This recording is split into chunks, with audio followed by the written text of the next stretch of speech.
മലപ്പുറം കൂരിയാട് ദേശീയപാത ഇടിഞ്ഞുതാണ സംഭവത്തിൽ നടപടിയെടുക്കുകയാണ് ദേശീയപാത അതോറിറ്റി. കരാറുകാരനായ KNR കമ്പനിയെ ഡീബാർ ചെയ്യാനാണ് തീരുമാനം. തുടർ കരാറുകളിൽ പങ്കെടുക്കാൻ കമ്പനിക്ക് കഴിയില്ല. പ്രാഥമിക അന്വേഷണ റിപ്പോർട്ടിന്റെ അടിസ്ഥാനത്തിലാണ് ഈ നടപടി. അനൂപ് ദാസാണ് വിവരങ്ങളുമായി. അനൂപ്, കഴിഞ്ഞ ദിവസം കേന്ദ്ര ഗതാഗത മന്ത്രി കേന്ദ്ര ഉപരിതല ഗതാഗത മന്ത്രിയുമായി നേരിൽ സംസാരിച്ചതിന് ശേഷം നിതിൻ ഗഡ്കരി പറഞ്ഞതായി നൽകിയ ഉറപ്പുകളുടെ ഭാഗമായി ET മുഹമ്മദ് ബഷീർ വിശദീകരിക്കുന്നുണ്ടായിരുന്നു ഈ കമ്പനിയെ ഡീബാർ ചെയ്യുമെന്ന്. ഇപ്പോൾ നടപടി ഉണ്ടാകുന്നു. ഈ അന്വേഷണ റിപ്പോർട്ട് കൂടി പരിഗണിച്ചുകൊണ്ടാണോ ഡീബാർ നടപടി? അതെ, പ്രാഥമികമായിട്ടുള്ള ഒരു അന്വേഷണത്തിന്റെ റിപ്പോർട്ട് ദേശീയപാത അതോറിറ്റിക്ക് ലഭിച്ചിട്ടുണ്ട്. ഇതിന്റെ അടിസ്ഥാനത്തിലാണ് ഇപ്പോഴത്തെ നടപടി ഉണ്ടായിരിക്കുന്നത്. ഗുരുതരമായ കുഴപ്പം ദേശീയപാത നിർമ്മാണത്തിൽ കൂരിയാട് സംഭവിച്ചു എന്ന് വിലയിരുത്തുന്നുണ്ട് ദേശീയപാത അതോറിറ്റി. അത് അന്വേഷണ റിപ്പോർട്ടിന്റെ ഭാഗമായിട്ടാണ് മനസ്സിലാക്കുന്നത്. എന്തായാലും ഇപ്പോൾ ഡീബാർ നടപടി എടുത്തിരിക്കുന്നു. മാത്രവുമല്ല, ഈ കമ്പനിയിലെ 2 ഉദ്യോഗസ്ഥരെ സസ്പെൻഡ് ചെയ്തിട്ടുമുണ്ട്. എന്ത് തന്നെയായാലും ഇവിടെ മാത്രമല്ല, കൂരിയാട് മാത്രമല്ല, കൂരിയാടിനപ്പുറത്തേക്ക് നമ്മുടെ സംസ്ഥാനത്തിന്റെ പല ഭാഗങ്ങളിലായി ദേശീയപാത നിർമ്മാണത്തിൽ കുഴപ്പങ്ങളുണ്ട്. കാസർഗോഡും കണ്ണൂരും കോഴിക്കോടും മലപ്പുറത്തും തൃശ്ശൂരുമെല്ലാം കുഴപ്പങ്ങൾ കണ്ടെത്തിയിട്ടുണ്ട്. അതുകൊണ്ട് തന്നെ ഈ ഭാഗത്തെല്ലാം പരിശോധന നടത്താനും അതത് മേഖലകളിലെ കൺസ്ട്രക്ഷൻ എടുത്തിട്ടുള്ള ആളുകൾക്ക് പിഴവ് സംഭവിച്ചിട്ടുണ്ടെന്ന് പരിശോധിക്കുക കൂടി ഇപ്പോൾ കേന്ദ്രം നിയോഗിച്ച 3 അംഗ സമിതിയുടെ പരിശോധനയിൽ ഉൾപ്പെടും. എന്തായാലും തുടർ നടപടികൾ ഇനിയും ഉണ്ടാവാൻ സാധ്യതയുണ്ട്. എന്തായാലും ഇപ്പോൾ നമുക്ക് മനസ്സിലാക്കാൻ കഴിയുന്ന കാര്യം, മലപ്പുറം കൂരിയാട് നടന്നിട്ടുള്ള ഈ ഗുരുതരമായ വീഴ്ചയിൽ കമ്പനിക്കെതിരെ അതിശക്തമായ നടപടി വന്നിരിക്കുകയാണ്. അനൂപ് ദാസാണ് വളരെ പ്രധാനപ്പെട്ട വാർത്തയുടെ വിശദാംശങ്ങളാണ് ഇപ്പോൾ ഡൽഹിയിൽ നിന്ന് അനൂപ് ദാസ് പങ്കുവച്ചുകൊണ്ടിരിക്കുന്നത്. കടുത്ത നടപടിയാണ് കേന്ദ്ര സർക്കാരിന്റെ ഭാഗത്ത് നിന്ന് ഉണ്ടാകുന്നത്. ഇപ്പോൾ മഴ പെയ്യുമ്പോൾ ഇതൊക്കെ സ്വാഭാവികമാണ്. വളരെ ലാഘവത്തോടു കൂടിയാണ് സമൂഹ മാധ്യമങ്ങൾ, ന്യായീകരണ തൊഴിലാളികൾ അടക്കം വളരെ പ്രമുഖരെന്ന് കരുതപ്പെടുന്ന പല ആളുകൾ ഉൾപ്പെടെ ദേശീയപാതയിലെ പലയിടത്തെയും വിള്ളലിനെയും ഇടിഞ്ഞുതാണതിനെ കുറിച്ചും ന്യായീകരിക്കുന്നു. പക്ഷേ അങ്ങനെയല്ലല്ലോ. നമ്മുടെ നാട്ടിൽ ഇതിനൊക്കെ ശാസ്ത്രീയമായ നിരവധി മാർഗങ്ങളും പഠനവും ഒക്കെ അനിവാര്യമാണ്. അതിനുശേഷമാണ് ദേശീയപാത നിർമ്മിക്കുന്ന കൺസ്ട്രക്ഷൻ അത്രത്തോളം ഉറപ്പുള്ളതാകണം. അത് മഴ പെയ്താൽ ആദ്യത്തെ മഴയിൽ പൊളിഞ്ഞു പോകും എന്ന ന്യായമൊന്നും നിൽക്കുന്നതൊന്നുമല്ല. ഇപ്പോൾ അത് കേന്ദ്രത്തിന് ബോധ്യപ്പെടുന്നു എന്നുകൂടിയല്ലേ അനൂപ് ഈ നടപടിയിൽ നിന്ന് വ്യക്തമാകുന്നത്? അതെ, അതിൽ വളരെ പ്രധാനപ്പെട്ട ഒരു കാര്യം, നമ്മുടെ രാജ്യത്തെ മറ്റു മേഖലകളിലെ ഒരു ഭൂപ്രകൃതി പോലെയല്ല കേരളത്തിന്റെ ഭൂപ്രകൃതി, കാലാവസ്ഥയും. ഇത് വലിയ മാറ്റങ്ങളുണ്ട്. കേരളത്തിലെ പരിസ്ഥിതി പരിഗണിച്ചാണോ ഇങ്ങനെ ഒരു നിർമ്മാണ പ്രവർത്തനങ്ങൾക്കുള്ള തയ്യാറെടുപ്പ് നടത്തിയതെന്ന ചോദ്യം കൂടി അതിശക്തമായിട്ട് ഉയർന്നു വരുന്നുണ്ട്. അത് കേന്ദ്ര സർക്കാരിന്റെ മുന്നിലും ഒപ്പം തന്നെ ദേശീയപാത അതോറിറ്റിക്കൊക്കെ മുന്നിലുണ്ട്.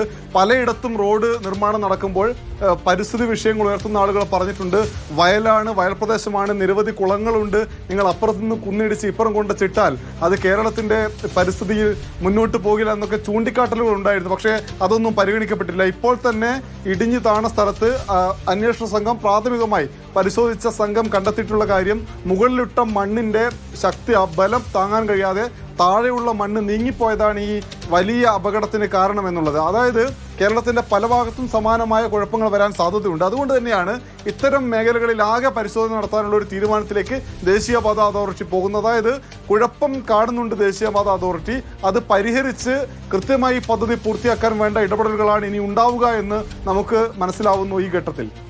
ഇപ്പോൾ ദേശീയപാതയിൽ 8700 കിലോമീറ്ററോളം നിർമ്മിച്ചത് ഈ KNR കമ്പനിയാണ് എന്ന വിവരം കഴിഞ്ഞ ദിവസം പുറത്തു വന്നതാണ്. 8700 കിലോമീറ്റർ ഒക്കെ നിർമ്മിക്കുക എന്ന് പറഞ്ഞാൽ അങ്ങനെ ക്വാളിറ്റി ഇല്ലാതെ ഒരു കമ്പനിക്ക് നിർമ്മിക്കാൻ കഴിയില്ല. ഒന്നാമത്തെ കാര്യം. കേരളത്തിൽ എന്താണ് സംഭവിച്ചത്? മറ്റെവിടെയെങ്കിലും ഈ കമ്പനിക്കെതിരെ ഇത്തരം പരാതികളുണ്ടായിരുന്നു? ഡൽഹിയിലും മറ്റും ഇവരുടെ നിർമ്മാണങ്ങളുമായി ബന്ധപ്പെട്ട് നേരത്തെയും ചില ആക്ഷേപങ്ങൾ ഉയർന്നു വന്നിരുന്നതാണ്. ഈ ആന്ധ്ര ബേസ്ഡ് കമ്പനിയുമായി ബന്ധപ്പെട്ട് എന്തൊക്കെ വിവരങ്ങൾ ഇപ്പോൾ പുറത്തേക്ക് വരുന്നുണ്ട്? കേന്ദ്രം അവരെ ഡീബാർ ചെയ്യുമ്പോൾ തെലങ്കാനയാണ് ഈ കമ്പനിയുടെ ആസ്ഥാനം എന്നാണ് ഇപ്പോൾ മനസ്സിലാക്കാൻ കഴിയുന്ന കാര്യം. നേരത്തെയും പലയിടങ്ങളിൽ ഈ ദേശീയപാത നിർമ്മാണവുമായി ബന്ധപ്പെട്ടുകൊണ്ട് പല മേഖലകളിൽ നിന്നും ഈ കമ്പനിക്കെതിരെ ആക്ഷേപം ഉയർന്നിട്ടുണ്ട്. പക്ഷെ അതൊന്നും വലിയ രീതിയിൽ പരിഗണിക്കപ്പെട്ടില്ല. പക്ഷേ കേരളത്തിൽ നിന്ന് ഇപ്പോൾ പുറത്തു വന്നിട്ടുള്ള ഈ ദൃശ്യം, ഈ കാഴ്ച ആർക്കും അങ്ങനെ അതങ്ങ് ഒതുക്കി നിർത്താൻ കഴിയുന്നതല്ല. വലിയ ദൂരത്തിൽ ഈ റോഡാകെ പൊട്ടിപ്പൊളിഞ്ഞ് തകർന്ന് തരിപ്പണമായി കിടക്കുന്ന കാഴ്ച. അതിൽ പ്രധാനപ്പെട്ട കാര്യം, ഉദ്ഘാടനത്തിന് ഒരുപക്ഷെ മാസങ്ങൾ മാത്രം ബാക്കി നിൽക്കുകയാണ്. വാഹനങ്ങളൊക്കെ ഓടിച്ചു പോയിക്കൊണ്ടിരിക്കുന്ന ഈ ഘട്ടത്തിലാണ് ഇങ്ങനെയൊരു അപകടം സംഭവിച്ചു എന്നുള്ളതാണ്. ദേശീയ തലത്തിൽ തന്നെ ഇങ്ങനെയൊരു ദൃശ്യം, ദേശീയപാത തകർന്നു പോയതിൻ്റെ ദൃശ്യം നേരത്തെ നമ്മൾ കണ്ടിട്ടുമില്ല. അതുകൊണ്ടാണ് നടപടിയെടുക്കാൻ കേന്ദ്ര സർക്കാർ ദേശീയപാത അതോറിറ്റി എല്ലാം നിർബന്ധിക്കപ്പെട്ടത്. മാത്രവുമല്ല കേരളത്തിൽ തന്നെ മറ്റു പല മേഖലകളിലും ഓരോ റീച്ചിലും ഓരോ കമ്പനിയാണ് ഇതിന്റെ കരാർ എടുത്തിട്ടുള്ളത്. അതുകൊണ്ട് മറ്റു പല റീച്ചുകളിലും സമാനമായ പ്രശ്നങ്ങളുണ്ട്. ഇന്നലെ വൈകിട്ട് നമ്മൾ പലയിടത്തു നിന്നുള്ള ദൃശ്യങ്ങൾ കണ്ടതാണ്. കാസർഗോഡും കണ്ണൂരും കോഴിക്കോടും മലപ്പുറവും തൃശ്ശൂർ അതിർത്തി മേഖലയിലൊക്കെ തന്നെ ഈ കുഴപ്പങ്ങളുണ്ട്. പലയിടങ്ങളിലും ഈ കമ്പനികൾ ജനങ്ങളുടെ പ്രശ്നം കമ്പനിയോട് പറയുമ്പോൾ അത് പരിഗണിക്കാൻ കമ്പനി തയ്യാറാവുന്നില്ല. കാരണം പ്രാദേശികമായി കുറേയേറെ പ്രത്യേകതകളുള്ള സ്ഥലങ്ങളുണ്ട്. അതോടെയാണ് ഈ ദേശീയപാത കടന്നു പോകുന്നത്. വയൽപ്രദേശം, മലമ്പ്രദേശം തുടങ്ങിയിട്ടുള്ള ഇടങ്ങളിൽ വയൽപ്രദേശത്ത് വെള്ളം കയറുന്നുണ്ട്. മലമ്പ്രദേശത്ത് പലയിടങ്ങളിലും ഈ മണ്ണെടുത്തതിന്റെ ബാക്കി ഭാഗങ്ങളിൽ ഇടിഞ്ഞു താഴ്ന്നു പോകുന്നുണ്ട്. അവിടെ വീടുകളുണ്ട്. ഈ പ്രശ്നങ്ങളെല്ലാം പലതവണ ജനപ്രതിനിധികൾ ഉൾപ്പെടെ ശ്രദ്ധയിൽപ്പെടുത്തിയിട്ടും ഇതൊന്നും പരിഗണിക്കാൻ ദേശീയപാത അതോറിറ്റി ഉൾപ്പെടെ തയ്യാറായിട്ടില്ല എന്നൊരു പ്രശ്നമുണ്ട്. അതിനുശേഷമാണ് ഇങ്ങനെ ഒരു കുഴപ്പം വരുന്നത്. ആ കുഴപ്പം വന്നപ്പോൾ ദേശീയപാത അതോറിറ്റി ഇപ്പോൾ ഇടപെട്ട് തുടങ്ങിയിരിക്കുന്നു. 77 കിലോമീറ്ററോളം ദൂരമാണ് 2 റീച്ചുകളിലായി KNR കമ്പനി കേരളത്തിലെ ദേശീയപാത വികസനവുമായി ബന്ധപ്പെട്ടിപ്പോൾ അവർക്ക് ചുമതലയുള്ളത് പണി നടത്തുന്നത്. കഴിഞ്ഞ ദിവസം തന്നെ ഈ കമ്പനി കരിമ്പട്ടികയിൽപ്പെടുത്തുമെന്ന് നിതിൻ ഗഡ്കരിയുടെ ഭാഗത്ത് നിന്ന് അറിയിച്ചിട്ടുണ്ട് എന്ന് ET മുഹമ്മദ് ബഷീർ വ്യക്തമാക്കുന്നുണ്ടായിരുന്നു അദ്ദേഹമായുള്ള കൂടിക്കാഴ്ചയ്ക്ക് ശേഷം. പക്ഷേ അപ്പോൾ അത് ഏറ്റവും പ്രാഥമിക ഘട്ടത്തിലൊരു പ്രതികരണം എന്ന നിലയിൽ മാത്രം അത്രത്തോളം ഗൗരവത്തിൽ മാത്രമേ കണ്ടിരുന്നുള്ളൂ എങ്കിൽ ഇപ്പോൾ അനൂപ് ദാസ് റിപ്പോർട്ട് ചെയ്യുന്ന പോലെ ദേശീയപാത അതോറിറ്റി ഉൾപ്പെടെ ഇപ്പോൾ ഗൗരവത്തിൽ കാര്യങ്ങളെ കാണുന്നു എന്ന് വേണം മനസ്സിലാക്കാൻ. KNR കമ്പനിയെ ഡീബാർ ചെയ്തു എന്ന വളരെ പ്രധാനപ്പെട്ട വാർത്തയാണ് ഇപ്പോൾ വന്നിരിക്കുന്നത്. മലപ്പുറം കുരിയാട് ദേശീയപാത ഇടിഞ്ഞു താണ സംഭവത്തിലാണ് നടപടിയെടുക്കുന്നത് ദേശീയപാത അതോറിറ്റി.